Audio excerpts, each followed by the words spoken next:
한 주일 동안 잘 지내셨습니까? 네. 오늘 낮에 저희 집사람이 그런 얘기를 합니다. 오늘 연합 예배인데 특별 강사를 초빙해서 이렇게 말씀을 듣는다고. 그래서 그게 누구냐고 그래요. 그래서 그게 저라고 그랬습니다. 제가 이렇게 저희 집사람이 특별하게 생각하지는 않지만 제가 저를 특별하게 생각하는 것, 뭐 자기 멋에 사는 거잖아요. 오늘 함께 나눌 말씀은 우리를 특별하게 하는 것. 여러분, 제가 특별하다고 생각하지 않으시겠지만 여기 우리를 특별하게 하는 것이라 했으니까 저도 특별하죠. 여러분도 특별한 것입니다. 오늘 이 말씀을 통해서 함께 하나님의 은혜를 나누게 되기를 바랍니다. 먼저 우리 하나님의 말씀 사무엘상 17장 45절에서 47절 말씀을 보겠습니다.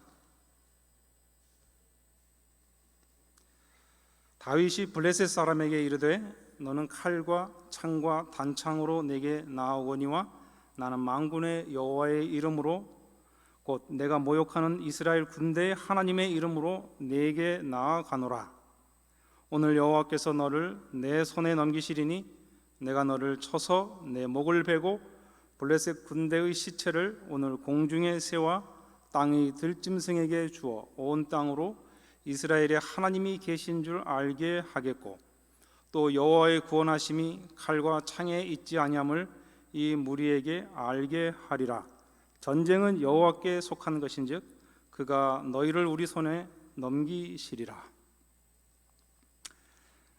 제 고교 동창 중에 힘이 아주 장사인 친구가 있었습니다. 시골에서 이제 일하면서 아주 그 다부진 체격을 가지고 비록 이제 키는 저만했습니다. 그런데 힘은 장사였습니다. 어느 이제 수업을 마치고 이제 쉬는 시간에 그 친구보다 조금 더 큰 다른 이제 친구가 야, 네가 힘이 세야 얼마나 세겠냐 하면서 자기를 한번 들어보라고 그랬어요. 그랬더니 그 이제 친구가 그 다른 친구를 번쩍 들더니 머리 위에서 빙빙빙 몇 번 돌리고서는 이렇게 내려놓아 줬습니다. 그래서 이 친구 아주 혼비백산해가지고 앞에서 벌벌벌 이제 기었어요. 여러분, 이 지금 이제 다윗과 골리앗 우리가 잘 아는 이야기 아닙니까? 다윗과 골리앗은 그 정도 차이가 아니었습니다. 골리앗은 키가 3m 내외였고요. 우리 성경에 보면 골리앗은 키가 3m 내외였고 우리 다윗은 그냥 보통 키였다고 이렇게 생각이 됩니다. 만일에 1대1로 씨름을 한다면 아마 날려버리겠죠. 그런데 다윗은 뭐가 그렇게 무모한지 이렇게 이야기하고 있는 오늘 본문 말씀을 우리가 보게 됩니다. 도대체 온 이스라엘 군대가 다 떨고 아무도 나서지 못하고 있는데 어디서 다윗에게는 이런 용기가 나왔을까요? 그에게는 뭐 특별한 어떤 영적인 기질이 있었기 때문일까요? 아니면 또 남다른 충성심이 있어서 그랬을까요? 우리가 잘 아는 것처럼 다윗은 베들레헴 출신이죠. 베들레헴 에브라다. 여기 이제 그 북쪽에는 또 스불론 땅에도 베들레헴이라는 곳이 있어서 이제 베들레헴을 여기 남쪽에 있는 베들레헴을 일컬을 때는 베들레헴 에브라다라고 이렇게 불렀습니다. 그래서 여기 베들레헴 에브라다야 너는 유다 고을 중에 가장 유다 중에 족속 중에 작을지라도 이렇게 돼 있죠. 가장 작지 않다라고 하는 이야기를 하고 있습니다. 베들레헴 에브라다는 사실은 거의 가장 작은 어떤 성벽으로 둘러싸인 그런 성읍 중에서는 아주 작은 그 도성에 속했던 그런 작은 성이었다고 생각이 됩니다. 그런데 그 베들레헴 출신의 이 다윗이, 키도 크지 않은 이 다윗이 지금 온 이스라엘이 떨면서 아무도 나서지 못하고 있는 그 시간에 내가 저 골리앗과 싸우겠다고 이렇게 이야기하고 있지 않습니까? 어디서 그런 용기가 났을까요? 저는 다윗이 하나님을 정말 사랑하고 자랑스러워했다라고 이렇게 생각합니다. 여러분은 어떻습니까? 여러분은 여러분이 믿고 계시는 하나님을 정말 자랑스럽게 생각하십니까? 정말 위대하게 생각하십니까? 안식교라고 하는 이단으로 분리되는 그 교회, 서울에서 중심에 있지도 않고 지리적으로 뿐만 아니라 가장 변두리에 있는 이 삼육대학교 출신이라고 밝히면서 우리가 믿는 하나님을 정말 자랑스럽게 생각하고 우리가 믿는 그 하나님에 대해서 다른 사람들에게 이야기해 줄 수 있을까요? 이스라엘 백성들 대다수는 그렇지 않았죠. 그들은 자신들이 하나님을 믿고 있음을 자랑스러워하지 않았다는 것입니다. 오히려 옆 나라들을 늘 부러운 눈으로 이렇게 쳐다보았습니다. 왜 우리는 보이지도 않는 하나님을 믿고 있는가? 저 나라들에는 화려한 신전이 있고 뭘 해도 멋져 보이는데 우리는 우중충한 천막을 쳐놓고는 성막이라고 부르지를 않나? 그게 무슨 신전이라고? 우리는 왕도 없고 군대도 없고 자랑할 게 하나도 없어. 이스라엘은 이렇게 스스로 자기들이 이스라엘 백성인 것을 부끄럽게 생각하고 있었죠. 선민 사상이라고 하는 것은 바벨론 포로기 이후에 생긴 사상입니다. 그들은 하나님의 선택받은 민족이었고 기적적으로 해방되어 가나안 땅을 정복하기는 했지만 자기들 민족을 그렇게 자랑스럽게 생각했던 적이 사실은 다윗과 솔로몬 시대를 제외하고는 단 한 번도 없었다고 생각합니다. 애굽에서 나오던 초창기에도 그들의 마음은 여전히 애굽에 가 있었죠. 그들은 애굽의 그 영화와 화려함을 보았고 그 나라의 군사적인 강대함을 보았고 문화적 그 탁월함을 경험했습니다. 그래서 그들의 마음속에는 언제나 우리는 언제 저 애굽 사람들처럼 화려하게 살 수 있을까? 그런 상상을 하고 있었습니다. 필리핀에서 제가 이제 공부할 때 저는 이제 공부에 전념해야 됐고 그리고 가족을 부양하기 위해서 데리고 간 이제 다른 아이들이 있어서 가정부를 좀 두어야 됐습니다. 우리가 이제 필리핀에서는 아떼라고 이렇게 불렀는데 그 여러 명의 아떼가 저희 가정을 거쳐갔습니다. 그런데 그들이 한결같이 보여준 그 태도는 그거예요. 마음 참 좋겠다고. 너네들은 참 좋겠다. 뭐가 좋으냐? 부자라서 좋겠다. 그렇게 이야기를 합니다. 그래서 끊임없이 저희 아이들의 옷이 사라졌습니다. 너희들은 많으니까 하나 한두 개 없어져도 괜찮지 않느냐? 그래서 이제 저희 집사람이 아떼 이거 혹시 우리 딸 아이 이렇게 생긴 옷 못 봤어? 그러면 그 다음날 와요. 그 옷이. 그래서 그 이제 필리핀 그 아떼들의 마음에는 참 우리가 이제 부러웠던 거예요. 저희는 여기 한국에 오면 중산층에도 못 끼는데 아마 그분들에게는 좀 부럽게 보였던 것 같습니다. 그것이 바로 애굽을 나왔던 그 이스라엘 여인들의 마음이었고요. 남자들도 마찬가지였습니다. 그래서 그들은 항상 어떻게 보면 열등감과 피해 의식에 쌓여 있었던 것이죠. 하나님께서 그들을 향하여 참 큰 이상을 갖고 계셨지만 그들은 그런 이상에 대해서는 거의 관심이 없었습니다. 그러면서 주변 나라들과 비교하면서 그들과 좀 닮아가려고 애를 썼죠. 그래서 우리가 아는 것처럼 그렇게 우상 숭배를 자주 하면서 하나님을 떠나갔던 것입니다. 그러다가 다윗이 나타난 것입니다. 지금까지 이스라엘 사람들과는 전혀 다른 마음을 가진 한 사람이 나타난 것이죠. 여러분 한번 생각해 보십시오. 이 고대 이스라엘이라고 하는 나라는 중동에 위치하고 그냥 우리나라의 경상남북도 크기의 약소국이었잖아요. 그런데 그들의 그 천년 역사에서 딱 한 번 강성했을 때가 있었는데 그게 바로 다윗 시대였습니다. 골리앗과 싸워 이긴 것이 그냥 일회성이 아니었고 우연한 승리가 아니었음을 이야기하는 것이죠. 다윗은 이웃 나라를 전혀 부러워하지 않았다는 것입니다. 오히려 하나님을 가장 자랑스럽게 생각했던 것이죠. 그래서 이스라엘 온 군대가 골리앗이라고 하는 거인을 보면서 떨고 있을 때 다윗은 전혀 두려워하지 않았다는 것이죠. 도대체 무엇이 그런 차이를 만들었을까를 우리가 좀 생각해 볼 필요가 있지 않겠습니까? 우리는 다윗이 전쟁을 잘해서 다시 말하면 군사적인 지략이 남달라서 용맹이 남달라서 또 연전연승하고 또 주변 나라들을 정복하고 이스라엘을 부강하게 만들었다고 생각하는 경향이 있습니다. 그런 정치적인 성공 또 군사적인 뛰어남이 다윗을 위대하게 만든 것이라고. 그러니까 우리 아이들도 잘 키워서 명문대 보내고 이것저것 재능을 살려서 그 분야에서 최고가 되도록 해야 하지 않겠느냐고 생각하는 분들도 많은 것 같습니다. 그런데 여러분, 그것은 우리가 다윗의 그 생애를 깊이 생각해 보지 않았기 때문이라고 생각이 됩니다. 왜냐하면 다윗은 사실 골리앗과 싸워서 이긴 다음에 곧바로 승승장구하지 않았죠. 약 20년 동안 다윗은 시기받고 또 그래서 그 사울 왕이 죽이려고 했기 때문에 방랑 생활을 10수년을 해야 했습니다. 그리고 나서도 곧바로 이스라엘 전체 이스라엘의 왕이 되지 못하고 7년을 더 기다린 후에야 정말 하나님께서 기름 부으시고 너가 왕이 될 거야 라고 했던 그 일이 이루어졌잖아요. 20년이라는 기간이 작은 세월이 아니죠.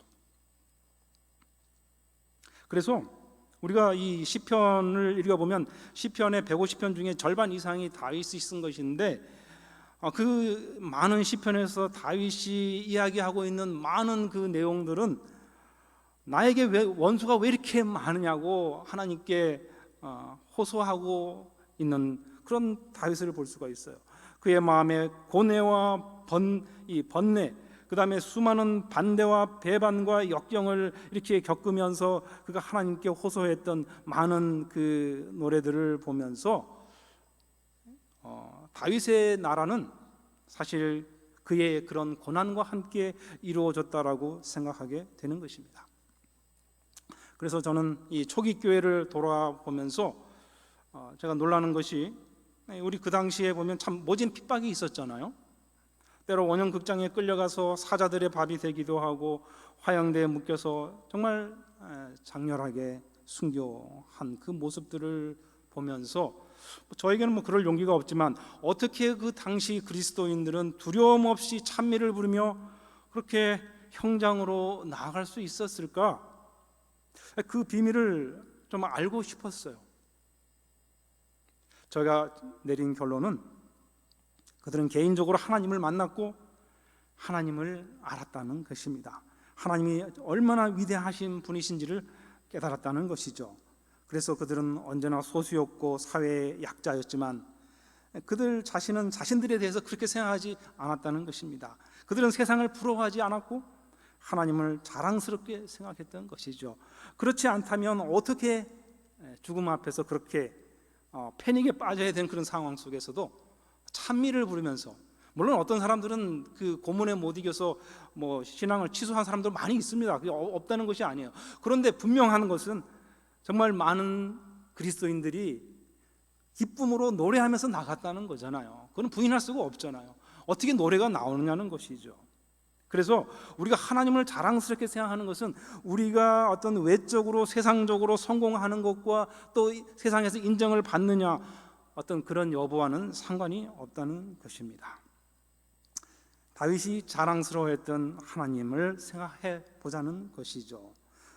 여기 신명기 4장 6절로 8절에는 바로 이제 다윗이 이루었던 그 큰 나라가 여기 나옵니다. 너희는 지켜 행하라. 이것이 여러 민족 앞에서 너희의 지혜요 너희의 지식이라. 그들이 이 모든 규례를 듣고 이르기를 이 큰 나라 사람은 과연 지혜와 지식이 있는 백성이로다 하리라. 우리 하나님 여호와께서 우리가 그에게 기도할 때마다 우리에게 가까이 하심과 같이 그 신이 가까이 함을 얻은 큰 나라가 어디 있느냐. 오늘 내가 너희에게 선포하는 이 율법과 같이 그 규례와 법도가 공의로운 큰 나라가 어디 있느냐. 여기 이제 이 시를 보면 교차 대구법으로 되어 있죠. 첫 번째, 이제 하나님의 규례는 너희의 지혜와 지식이다. 그래서 이방이 그것을 듣고 너희들을 향하여 큰 나라 사람이라고, 지혜와 지식이 있는 백성이라고 이야기할 것이다 라고 이야기하고 있죠. 그 다음에 두 번째, 하나님은 기도를 통해서 그의 백성들과 함께 아주 매우 가까이 하신다고 이야기하고 있습니다. 하나님은 멀리 계시지 않는다고요. 이스라엘은 바로 그런 큰 특권을 얻은 큰 나라라고 이야기합니다.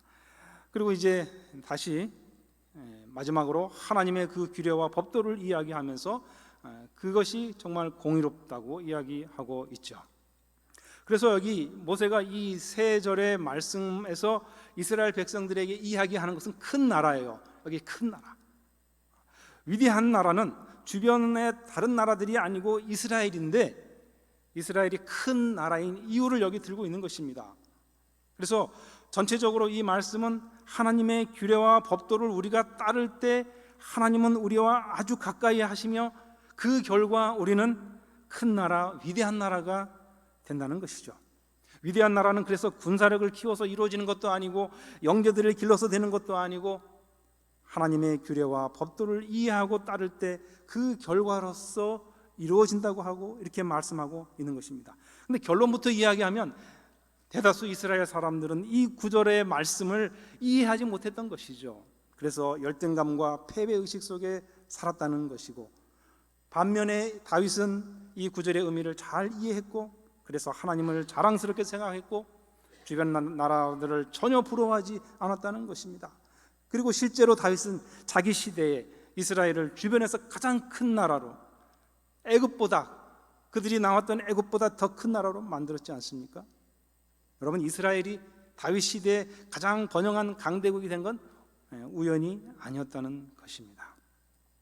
이 모든 결과의 중심에는 하나님의 규례와 법도가 있었다고 지금 모세가 이야기하는 것이죠.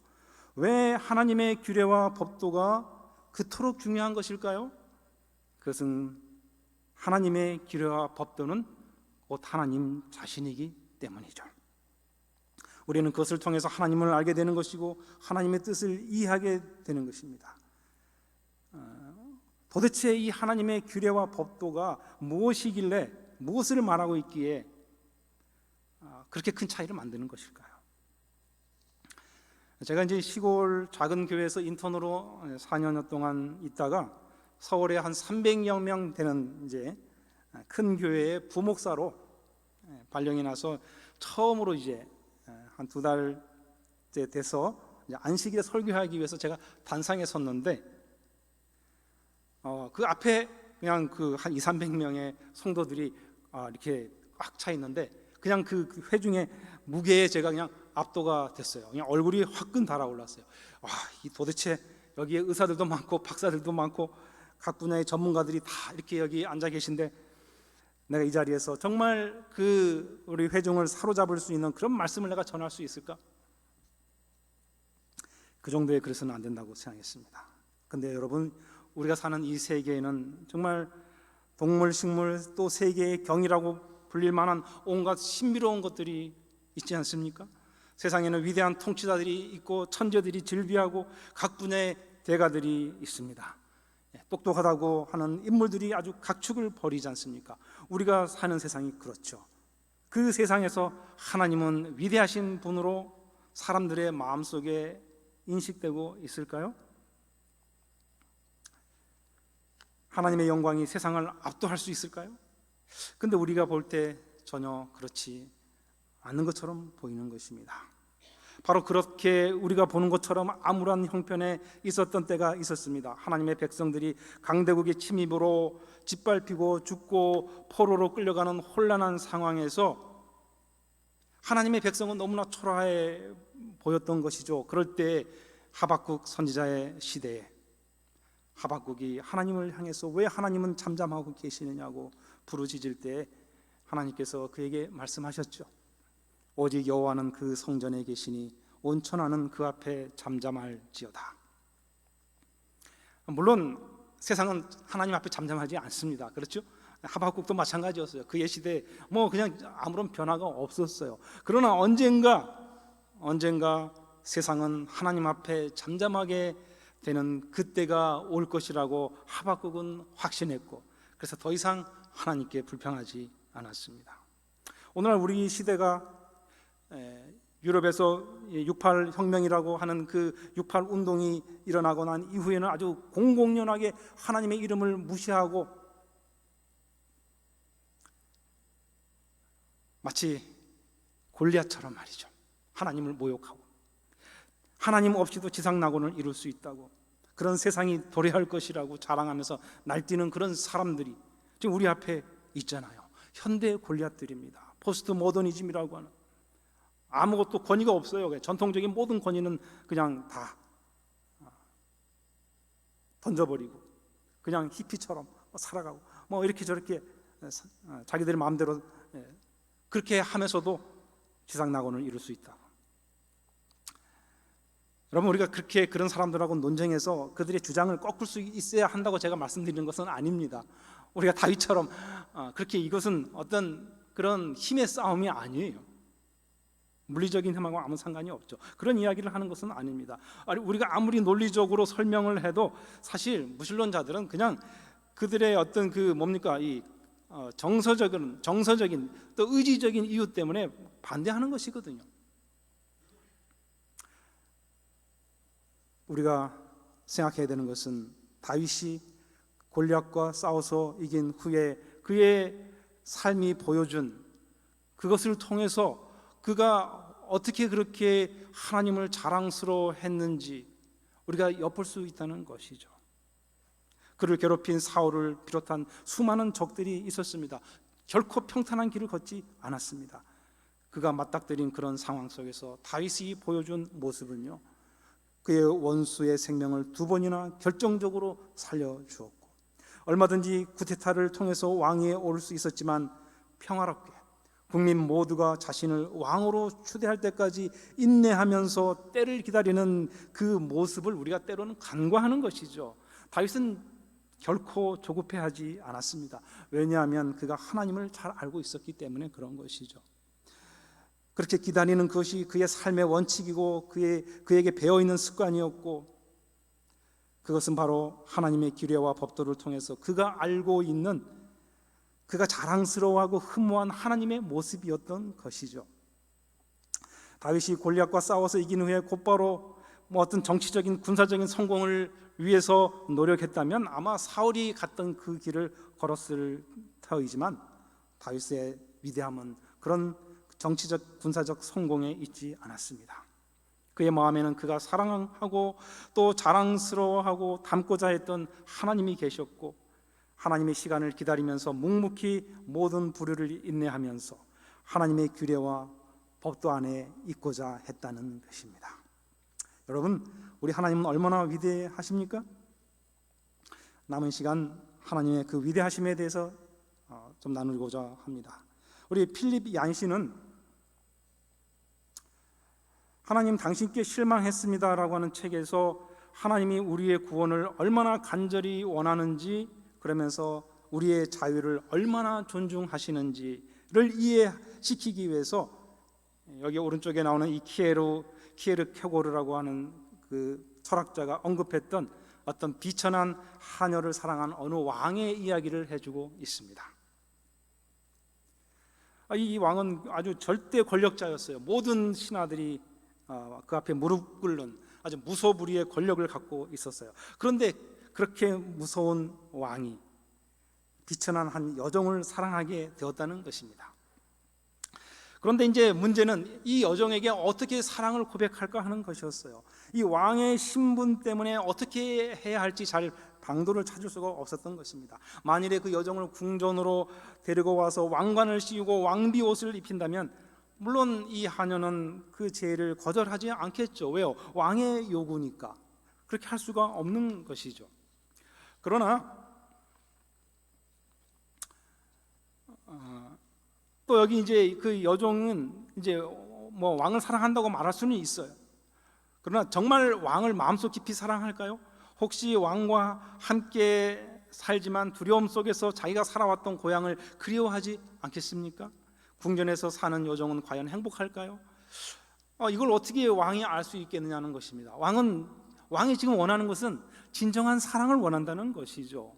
그래서 이 여종이 살고 있는 작은 오두막집을 찾아갈까도 생각했지만 그렇게 막 군대를 끌고 화려한 행차를 한다면 오히려 겁을 먹을 것이라는 생각을 하게 됩니다.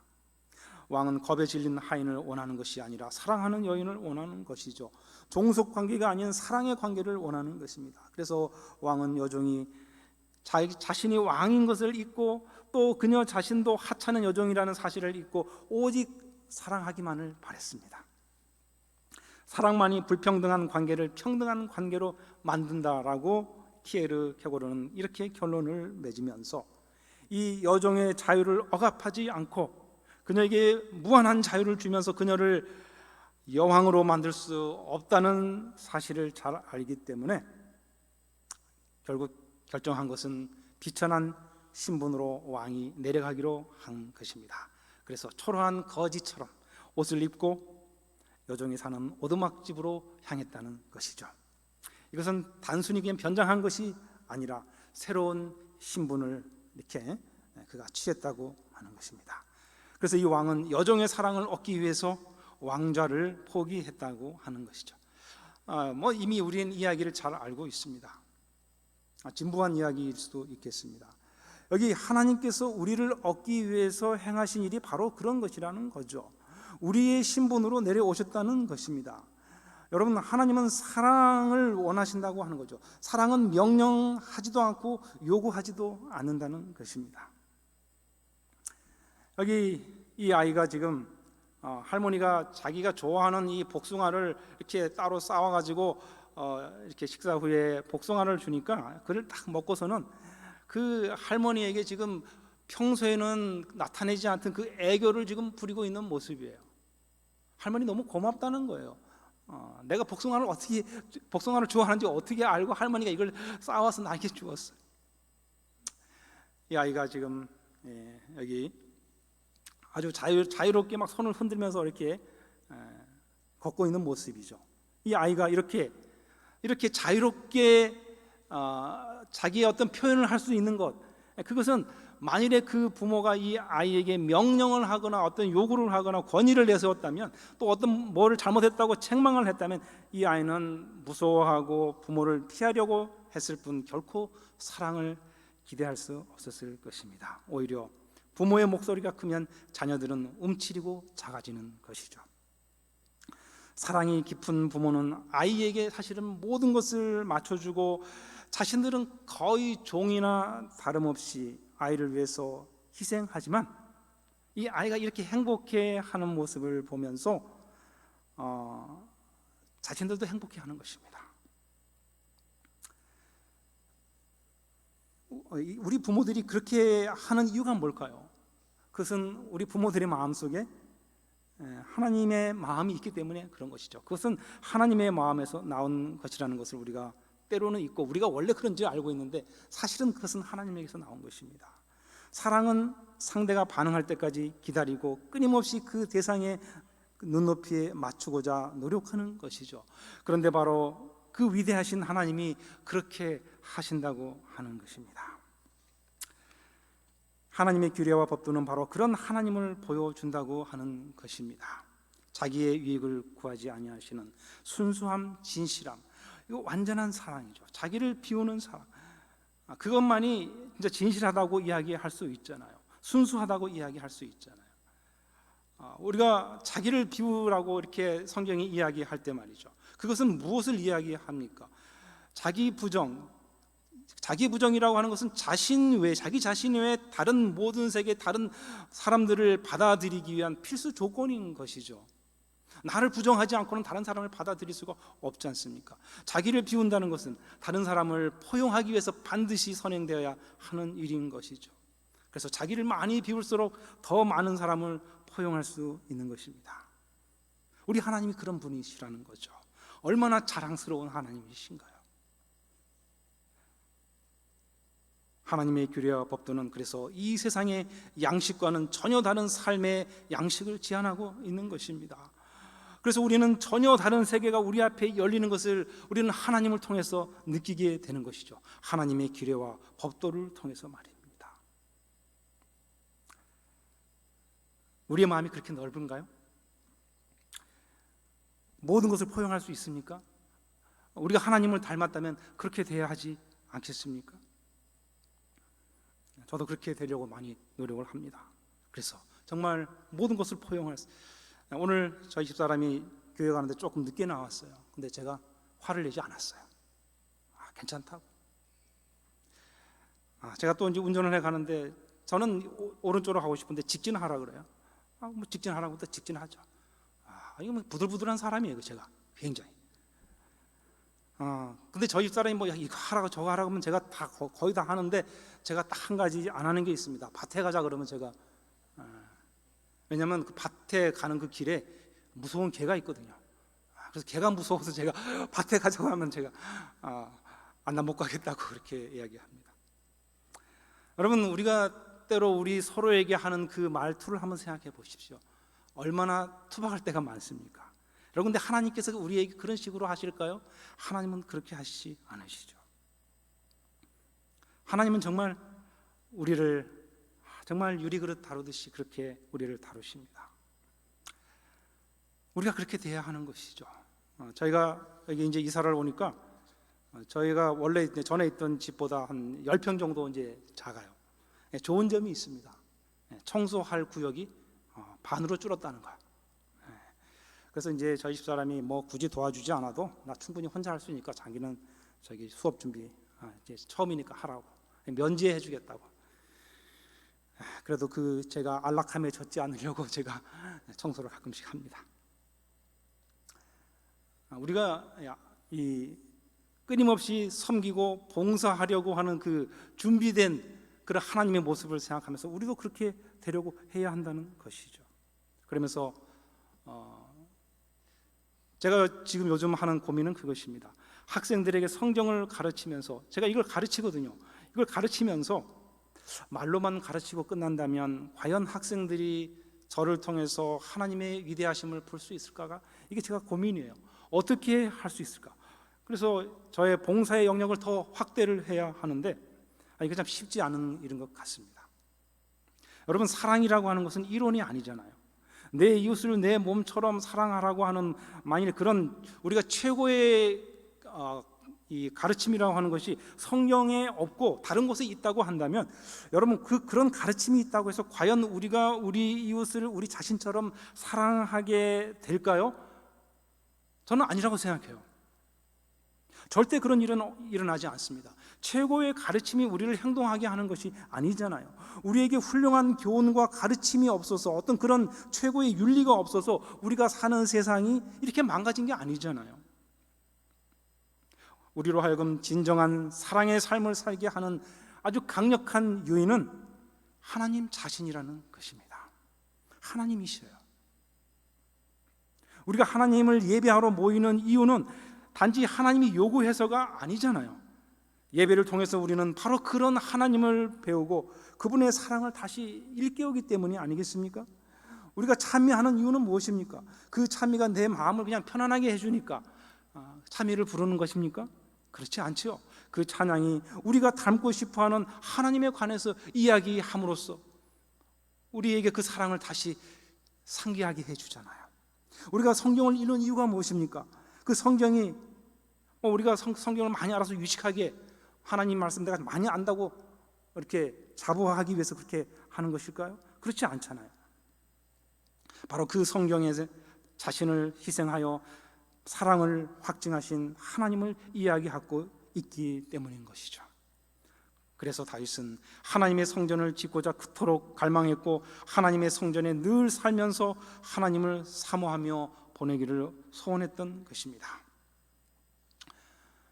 우리 국민 절반이 장기적인 울분 상태라고 하는 뉴스가 최근에 떴는데요. 특히 30대는 심각한 상태라고 합니다. 왜 그럴까요? 세상이 불법으로 충만하기 때문이죠. 억울한 일, 갑질이 아정에 도처에서 일어나니까 울분이 쌓일 수밖에 없는 그런 세상입니다. 대한민국이 사기공화국이라는 생각이 들어요. 여기저기 그냥 사람들을 속여서 이렇게 힘들게 하는, 죽음에 몰리게 하는 그런 일들, 저마다 자기 혼자 살려고 횡령과 속임수와 부정직과 폭력, 온갖 수단 방법을 가리지 않는 하나님을 버린 세상의 그 모습에 우리가 살고 있습니다. 그러면서 우리는 주변 나라들의 화려함과 웅장함을 부러워했던 이스라엘 백성들처럼 주변 이웃들의 삶과 비슷하게 맞추면서 따라가려고 노력하고 있지 않은지를 생각해 봐야 하지 않겠습니까? 우리 이웃들에게 하나님에 관해서 무엇을 이야기할 수 있을까요? 하나님의 품성의 영광에 관해서 무슨 이야기를 할 수 있을까요? 우리가 만일 우리의 안락과 행복과 오락을 추구한다면 과연 하나님에 관해서 우리가 무슨 이야기를 할 수 있을지 우리가 고민해 봐야 할 것이라고 생각합니다. 우리가 마지막으로 잘 연결하지 못하는 것이 하나 있습니다. 하나님의 규례와 법도에는 우리가 잃어버린, 그래서 우리가 회복해야 할 하나님의 형상이 담겨 있다는 것입니다. 무엇이 우리를 특별하게 합니까? 사도 요한은 온 세상에 던지는 마지막 천사들의 기별 속에서 그 이야기를 하고 있죠. 성도들의 인내가 여기 있나니 그들은 하나님의 계명을 지키며 예수 믿음을 지키는 자들이라고요. 여기 하나님의 계명을 지키는 자들이라고요. 하나님의 계명을 지킨다는 것은 하나님의 형상을 회복하는 것입니다. 하나님처럼 자신을 비우고 낮은 데 처하고 종이 되어 기꺼이 섬김으로써 당신의 사랑을 확증하신 것처럼, 그것이 하나님의 모습이고 그것이 하나님의 계명, 규례가 이야기하고 있는 것이고 이것이 우리가 회복해야 될 하나님의 형상이라고 하는 것입니다. 여러분, 초기 교회가 정말 폭발적으로 우리가 많은 그리스도인들이 늘어났다는 것을 우리가 잘 알고 있지 않습니까? 그 이유가 무엇일까요? 최근에 우리 교목처에서 한 책을 소개를 해 주셔서 읽었던 책 가운데 그 이유가 여기 있더라고요. 여기 그런 이야기가 있습니다. 매우 아주 냉혹한 환경 하에서 초기 그리스도교는 폭발적으로 성장했는데 여기 3세기 동안 매 10년마다 40% 성장을 했다. 사람들은 그리스도교에 매료되었다는 것입니다. 여러분, 어떻게 그런 폭발적인 성장이 있을 수 있었다고요? 그리스도인들의 삶을 보면서 사람들이 매료됐다는 거죠. 약한 자와 가난한 자들에 대한 그들의 관심, 핍박에도 굴하지 않는 고결함, 경제적인 나눔, 심지어 원수들을 향한 그들의 희생적인 사랑과 마지막으로 질적으로 높은 수준의 공동체적인 그런 삶, 이것이 수많은 그 주변의 우상 숭배자들을, 이교도들을 복음으로 끌어들였다고 하는 것입니다. 초기 기독교회는 이 로마 제국이라고 하는 거대한 우상의 나라를 복음으로 압도했다는 것이죠. 마치 다윗처럼, 다윗은 하나님 안에서 골리앗을 쓰러뜨릴 수 있는 가장 큰 무기를 발견했는데 바로 하나님의 규례와 법도에서 그 하나님의 위대하심, 하나님의 실존을 발견했고 그것이 다윗을 특별하게 했던 것입니다. 여러분, 우리에게는 여전히 쓰러뜨려야 할 현대의 골리앗이 있습니다. 모두가 골리앗 앞에서 떨며 아무것도 할 생각을 못하고 있는 우리 시대에 무엇이 우리를 다윗처럼 특별하게 하는 것인지 다시 한번 고민하면서 우리 시대에 이렇게 초기 교회처럼 정말 많은 사람들, 우리 주변의 많은 사람들을 매료시켜서 다윗이 골리앗을 그냥 쓰러뜨린 것처럼 하는 것이 아니고, 우리는 사람들을 쓰러뜨릴 수 없잖아요. 그렇죠? 그들의 마음을 감동시켜서 그들의 마음이 하나님 앞에 굴복되도록, 그래서 하나님 앞에 수많은 또 많은 사람들이 우리 교회를 채우고, 그래서 하나님의 복음이 완성되는 그러한 놀라운 역사가 우리 시대에 있도록 그런 삶을 살아가는 저와 여러분이 되기를 바라면서 말씀을 마칩니다.